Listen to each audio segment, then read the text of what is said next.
సంసోను ఒకతను చూచను మరొక స్త్రీ లోలుడైపోయాడు.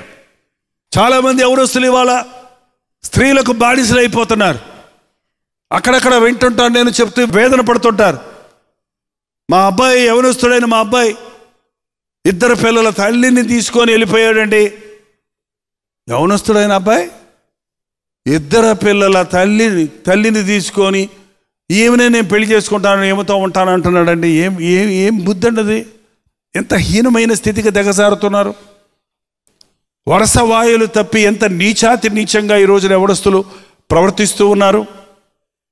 నీవు నీ తలంపుల్లో యవ్వనేచ్ఛలు జయించలేకపోతే క్రియల్లో జయించలేవు.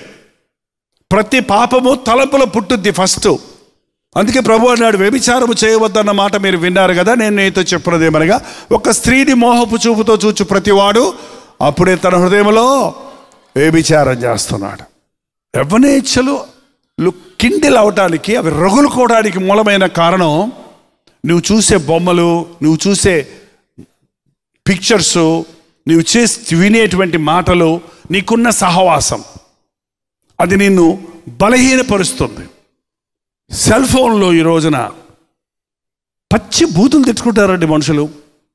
బ్లూ ఫిల్మ్స్ అనేవాడు ఒకప్పుడు. వాడు రహస్యంగా ఇక్కడ చూస్తుంటే వాళ్ళని పట్టుకెళ్ళి పోలీస్ స్టేషన్లో పెట్టి వాళ్ళకి కఠినమైన శిక్షించేవారు. కానీ ఇవాళ నీ చేతిలోనే అలాంటి పిక్చర్స్, అలాంటి నీతి లేని కార్యాలు, లైంగిక కార్యాలు, దేవుడు పడక గదిలో పవిత్రపరిచిచ్చిన సెక్స్ని రోడ్ల మీద బహిరంగంగా సిగ్గుశరాలు లేకుండా వాటిని చూసేటువంటి అవకాశాలు ఈ రోజున యవనస్తులకు ఉన్నాయి. కాబట్టి నీ మనసు చెడిపోతుంది, నీ ఆలోచనలు చెడిపోతున్నాయి, నీ శరీరాన్ని నువ్వు అదుపులో పెట్టుకోలేకపోతున్నావు. నీ శరీరం నీ అదుపులోకి రావాలంటే నీ సెల్ ఫోన్ నీ అదుపులో ఉండాలి. ముందు నీ సెల్ ఫోన్ నువ్వు అదుపులో పెట్టుకోలేకపోతే ఇస్త్రీపడే అవతల. మేమెవరన్నా తీసుకుంటే మళ్ళీ ఒకటి కొనుక్కుంటావు. నువ్వు మీ అమ్మ నాన్న ఇవ్వద్దని నేను చెప్తే నువ్వు పక్కింటి వాళ్ళ దగ్గరికి వెళ్ళి కొనుక్కుంటావు, లేకపోతే నీ లవరే నీకు కొనిస్తుంది. ఎవరామే? లవరు. ఆ లవర్ నీకు కొనిస్తుంది, లేకపోతే నువ్వు ఆమెకు కొనిస్తావు. ఇద్దరికి కమ్యూనికేషన్ ఉండడానికి. తినడానికి తిండి లేకపోయినా మీసాలకు సంపెంగం ఉండేవారు ఒకప్పుడు. ఇప్పుడు తినడానికి తిండి లేకపోయినా చేతిలో సెల్ ఫోన్ ఉండాలి. ఖచ్చితంగా సెల్ ఫోన్ లేకపోతే ఫూల్, ఒరే బుద్ధి లేనుడా, ఇంత సెల్ ఫోన్ కూడా లేదు నీకు, ఏం బతకరా నీ బతుకో. అది ఎంత కీడు చేస్తుందో ఆలోచించండి. సెల్ ఫోన్ తప్పు కాదు, సెల్ ఫోన్లో నువ్వు చూసేవి తప్పు. సెల్ ఫోన్లో దేవుని వాక్యం ఉంది. ఇప్పుడు సెల్ ఫోన్లో నీకు అవసరమైన విజ్ఞాన విషయాలు ఉన్నాయి. ఇప్పుడు వాటి యందు నీ దృష్టి ఉంచు. వాటిని చేసుకోగలిగిన సామర్థ్యత నీకు ఉండకపోతే దాన్ని పక్కన పెట్టాయి. చివరికి సంసోను ఎంత నీచమైన స్థితికి వెళ్ళాడంటే, దిలీలా అనే ఒక ఆమె దగ్గరికి వెళ్ళి ఆమె తొడ మీద పడుకొని నిద్రపోతున్నాడట. ఏంటంటే ఇశ్రాయేలు జనాంగాన్ని విడిపించవలసిన, ఫిలిష్తీయులను పోరాడి జయించవలసిన, దేవుని చేత అభిషేకించబడి, దేవుని ఆత్మతో నింపబడి, దేవుడు కోరుకొని ఏరుకొని పవిత్రపరిచి దేవుడు తన కొరకు సిద్ధపరచుకున్న మనిషి ఎక్కడ నిద్రపోతున్నాడండి? ఎక్కడ నిద్రపోతున్నాడు? అయ్యో, శత్రు సమూహంలో ఉన్న స్త్రీ తొడ మీద పడుకొని నిద్రపోతున్నాడు. దేవుడు నీకు ఇచ్చిన దేహాన్ని ఎక్కడ పెడుతున్నావు నువ్వు? ఎక్కడ పెడుతున్నావు నువ్వు? దేవుడు నీకు ఇచ్చిన దేహంతో ఏం చేస్తున్నావు నువ్వు? ఎలా వాడుకుంటున్నావు దేవుడు నీకు ఇచ్చిన శరీరాన్ని? తినడానికి, తాగడానికి, గొంతులేయడానికి, శరీరీచ్ఛలు తీర్చుకోవడానికా దేవుడు నీకు శరీరం ఇచ్చాడు? నీకు జీవితం ఇచ్చాడు? ఈరోజున ఒక పరీక్ష చేసుకోండి. నీ జీవితం సాతాను చేతుల్లోనికి పోకూడదు. నీ జీవితం వృధా అయిపోకూడదు. సాతాను కఠినుడైన వాడండి. నిన్ను వాడుకొని పీల్చి పిప్పి చేసి వదిలేస్తాడు. అప్పుడు సాతాను దగ్గర ఒకటే, యూజ్ అండ్ త్రో. పర్మనెంట్గా సాతాను అందరిని ఎవరిని వాడుకోడు. సారం ఉన్నంత వరకే వాడుకుంటాడు. ఏంటంటే వాడు అవసరం తీరిన తర్వాత నిన్ను చిందరవందర చేసి పడేస్తాడు.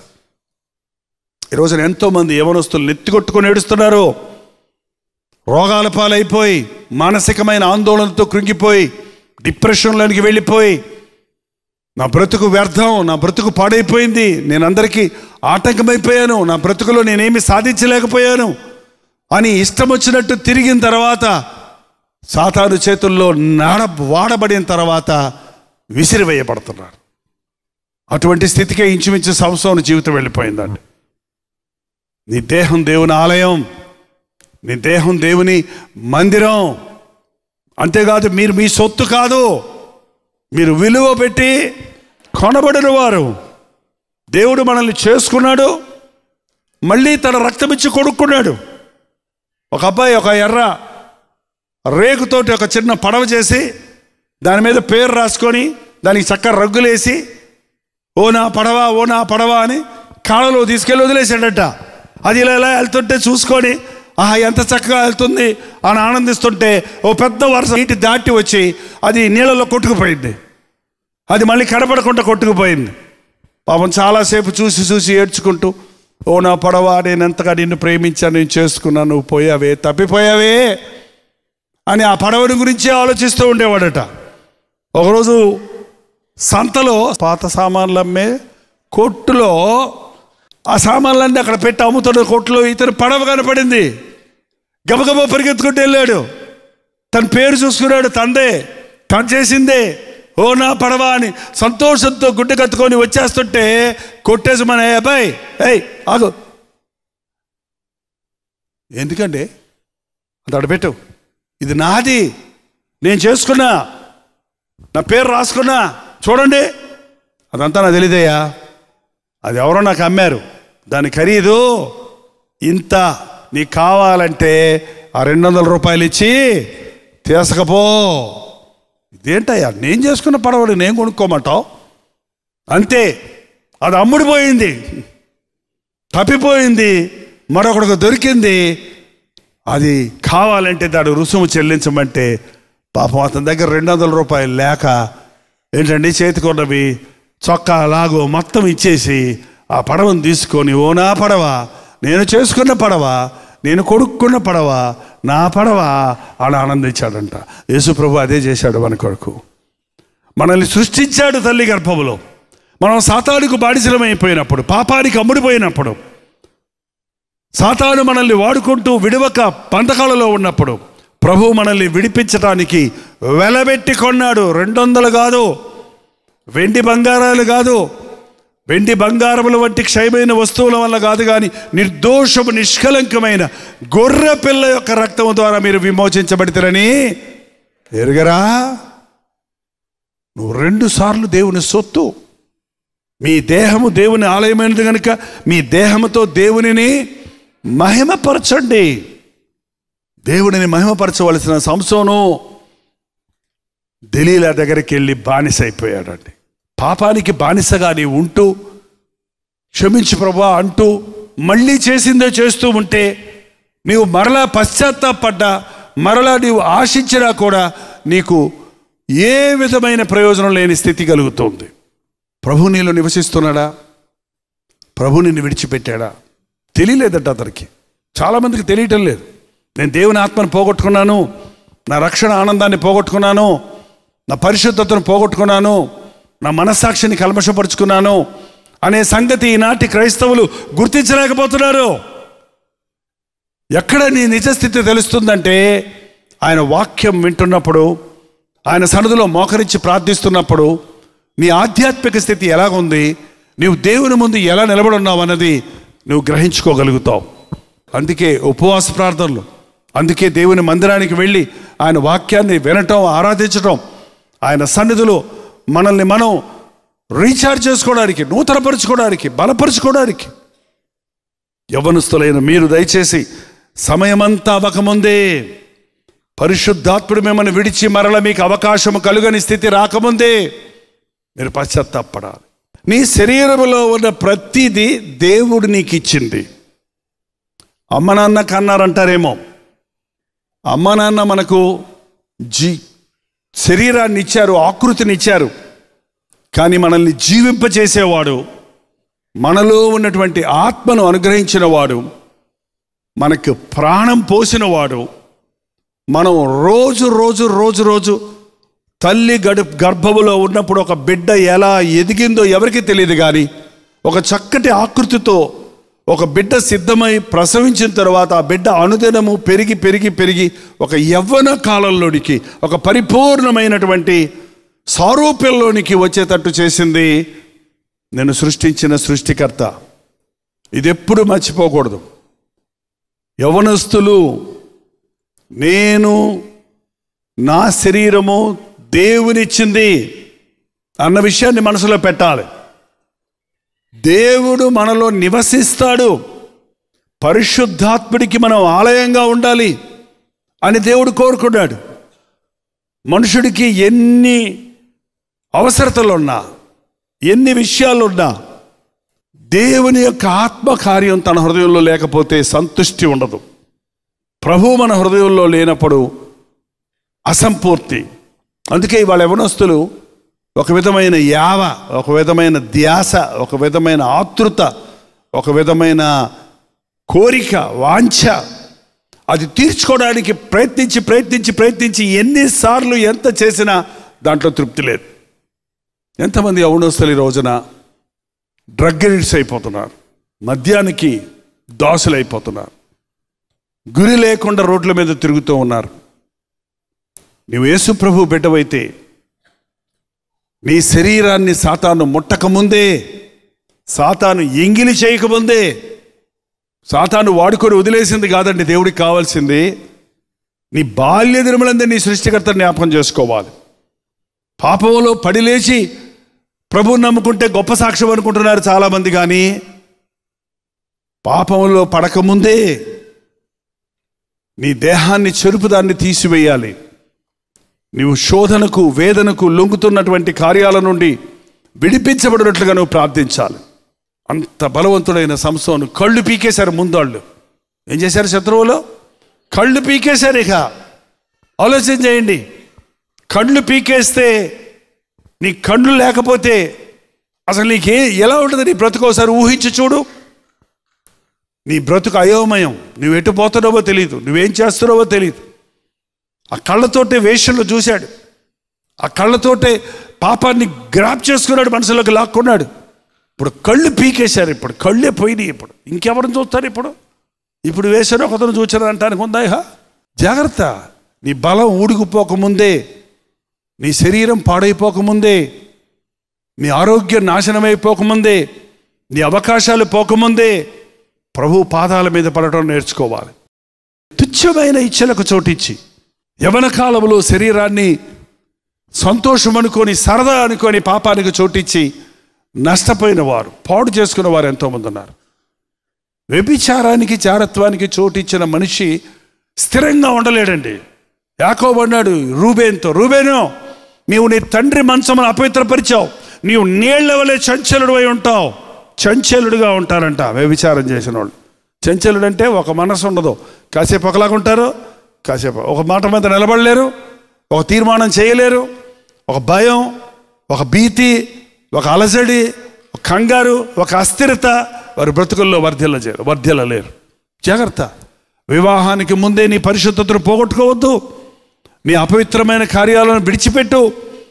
ఇప్పటికే నీవు అలాంటి గోతులో పడి ఉంటే పశ్చాత్తాపడు. ఈరోజు మనకు గొప్ప అవకాశం ఉంది. ఎందుకంటే మన యేసు ప్రభు చేసిన శిలువ యాగం ద్వారా, ఆయన చిందించిన రక్తము ద్వారా ఒక వ్యభిచారికి, ఒక జారుడికి, ఒక అపవిత్రుడికి, ఒక పాపికి రావలసిన శిక్షంతా ఆయన భరించాడు కనుక ఇవాళ మనల్ని క్షమించడానికి, మనకు నూతనమైన జీవితాన్ని ఇవ్వడానికి సిద్ధంగా ఉన్నాడు. ఎంత త్వరగా క్రీస్తుకు నీ జీవితాన్ని అప్పగించుకుంటే నీవు అంత ధన్యుడు. ఎంత త్వరగా నీ పాపము కొరకు పశ్చాత్తాపడి విడిచిపెడితే అంతగా నీవు శుద్ధీకరించబడతావు. అంతా అయిపోయి ఆ యొక్క వాళ్ళ దేవాలయంలో పిండి రుబ్బే రాయి ఉంటుంది, పెద్ద పెద్ద రాళ్ళు ఉంటాయి, పత్రాలు అంటారు. ఇప్పుడంతా గ్రైండర్స్ వచ్చాయి. పెద్ద రాయికి ఎడ్లను, గాడిదలను కట్టి రుబ్బిస్తారు. అలాంటిది ఇంతటి బలంగా ఉన్నాడు కాబట్టి ఆ యొక్క కాడి పెట్టి ఆ పొత్తను తిప్పడానికి వాడుకున్నారంట. ఎంతగా దేవుని చేతుల్లో వాడబడిన సంసోను ఒక జంతువులాగా సేకరణ చేసే స్థితికి వెళ్ళిపోయాడు. ఎంతమంది యవనస్తులండి ఈ రోజున నువ్వు దర్జాగా ఉండాలని దేవుడు కోరుకున్నాడండి. నువ్వు యోగ్యుడిగా ఉండాలి, తలగా ఉండాలని ప్రభు ఆశించాడండి. నువ్వు అన్ని విషయాల్లో ఆరిదేరిన వాడిగా ఉండాలని ప్రభు ఇష్టపడ్డాడండి. కానీ ఈ రోజున బండ చాకిరీ చేస్తున్నారు మనుషులు, ఇవాళ యవనస్తులు ఇవాళ సాతానికి బానిసలైపోతున్నారు, లోకానికి బానిసలైపోతున్నారు. మేలుకో, ఈరోజు నీ జీవితాన్ని ప్రభువుకి అప్పగించు. దేవుని సేవ చేస్తే నష్టపోతాం అనుకుంటున్నారు, దేవుని నమ్ముకుంటే ఏమొస్తుంది అనుకుంటున్నారు, దేవునికి లోబడితే నాకు ఏమొచ్చింది అనుకుంటున్నావేమో. ఆయన చేతుల్లో పడ్డవాడు నష్టపోడు, పడ్డవాడు పడడిగా. ఆయన చేతుల్లో పడినవాడు కింద పడడిగా. ఆయన చేతుల్లో పడిన వాడిని ఆయన రూపు దిద్దుతాడు. మోషే దేవుడి చేతుల్లో పడ్డాడు. ఐగుప్తులో సకల విద్య ప్రవీణుడైన, ఏది కావాలన్నా అన్ని విద్యలొచ్చు, శౌర్యం ఉంది, మాటలలో క్రియలలో ఆడిదేరిన వాడంట, యుద్ధశాలి. తను దాని మీద విశ్వాసం ఉంచినంత వరకు తన బ్రతుకులో ఏది రాలేదు. కానీ పెద్దవాడైనప్పుడు ఒక తీర్మానం చేశాడు, యవనస్తుడైనప్పుడు ఒక తీర్మానం చేశాడు. ఐగుప్తు ధనము కంటే క్రీస్తు విషయమైన నింద గొప్ప భాగ్యం. అల్పకాల పాప భోగం అనుభవించడం కంటే దేవుని ప్రజలతో శ్రమ అనుభవించటం మేలని ఒక తీర్మానం చేసుకున్నాడు. ఎంత ఉన్నతమైన స్థాయిలో దేవుని చేతుల్లో వాడబడ్డాడో మోషేని గురించి చదవండి మీరు నిర్గమాకాండం, సంఖ్యాకాండంలో. ఈరోజు నీ జీవితము ఆశీర్వదించబడాలని కోరుతూ ఉన్నాడండి. వారిలో ఒంటరైన వాడిని 1000 మందిగా చేస్తానన్నాడు ప్రభు. యవనస్తులైన బిడ్డలారా, ఒకవేళ మీరు యవనం దాటిపోయిందేమో, చాలామందికి నడి వయసు దాటిపోయిందేమో, ఇప్పటికే మీరు యవన కాలంలో విత్తిన విత్తనాల కోతను ఇప్పుడు కోస్తున్నారు. నీ ఇష్టం వచ్చినట్టు యవన కాలంలో జీవించావు. ఇప్పుడు నా బిడ్డలు నాకు లోబడటం లేదు, నా కూతురు నాకు లోబడటం లేదు, చెప్పిన మాట వింటం లేదు, ఇష్టం వచ్చినట్టు జీవిస్తున్నారు అని వారి మీద నీవు ఫిర్యాదులు చేస్తున్నావు. కానీ నువ్వు నీ యవన కాలంలో ఏం చేశావో అదే ప్రతిబింబిస్తుందని మీ బిడ్డల్లో అని నువ్వు గ్రహించి పశ్చాత్తాపడితే నీకు నీ బిడ్డలకు కూడా క్షేమం. ఏమి విత్తుతామో దాన్నే కోస్తాం. పిల్లల పెంపకం తల్లిదండ్రుల మీద, తల్లిదండ్రులను బట్టే పిల్లల పెంపకాన్ని బట్టే బిడ్డల భవిష్యత్తు ఉంటుంది. బాలుడు నడవలసిన త్రోవ వాడికి నేర్పించు, వాడు యవ్వనస్తుడైనప్పుడు సరైన చాయిస్ చేస్తాడు. మోషేకి పాస్టర్ గారు లేరు, మోషేకి సంఘం లేదు, మోషేకి చెప్పడానికి అన్ని దేశంలో ఉన్నాడు. మరి పెద్దవాడైనప్పుడు సరైన తీర్మానం చేయగలిగాడు. ఎందువల్ల?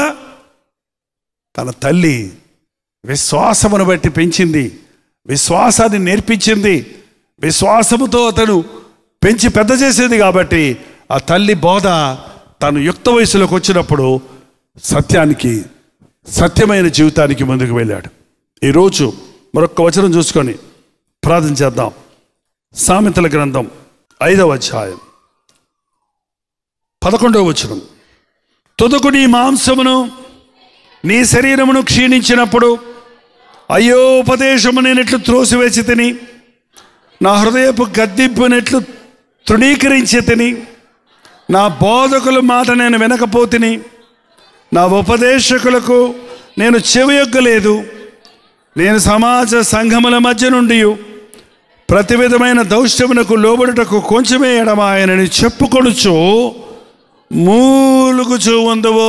యవన కాలములో దేవునికి లోబడని వారు, యవన కాలములో దేవునికి తమ జీవితాలను సమర్పించని వారు, తుదకు నీ మాంసము శరీరము క్షీణించిపోయినప్పుడు, నీవు రోగాల పాలైనప్పుడు, నీవు వృద్ధుడు అయిపోయినప్పుడు, నీవు నిర్వీర్యుడు అయిపోయినప్పుడు, నిస్సహాయుడు అయిపోయినప్పుడు, నీ పాపముల వల్ల నీ ఆరోగ్యాన్ని, నీ అవకాశాలను పోగొట్టుకున్నప్పుడు కూర్చొని మూలుగుతావంట. అయ్యో నేనెట్లు ఉపదేశమును తోసివేసి తిని, నా హృదయపు గద్దింపులను నేనెట్లు తృణీకరించి తిని, నా బోధకుల మాట నేను వినలేదు, నా ఉపదేశకుల మాట నేను వినలేదు, అయ్యో అయ్యో అయ్యో అని అప్పుడు మూలిగితే ప్రయోజనం లేదండి. అప్పుడు ప్రభువుని నమ్ముకుంటే ప్రయోజనం లేదు. చాలామంది మంచాన పడిన తర్వాత చర్చికి రమ్మంటే రాని వాళ్ళు, ప్రార్థన చేసుకోమంటే చేసుకోని వాళ్ళు, రోగాల పాలై రకరకాల రోగాలకు, పాప రోగాలకు గురై పడకల మీద పడినప్పుడు ప్రార్థనకు పిలిస్తే నేను వెళ్ళిన సందర్భాలు ఉన్నాయి. ఆ కుక్కి మంచంలో పడుకొని మూలుగుతూ, అయ్యా నా కోసం ప్రార్థన చేయండి, ఇక నేను దేవుని కోసమే బతుకుతా, ఇక నా జీవితాన్ని దేవునికే అప్పచెప్పుకుంటా. అప్పటికే లంగ్స్ పాడైపోయినాయి, కిడ్నీలు పాడైపోయినాయి, ఏంటంటే అన్నీ పాడైపోయిన తర్వాత దేవుని కోసమే బతుకుతా, దేవునికే ఇస్తానని మూలిగితే ఏం ప్రయోజనం చెప్పండి? ఏం ప్రయోజనం చెప్పండి?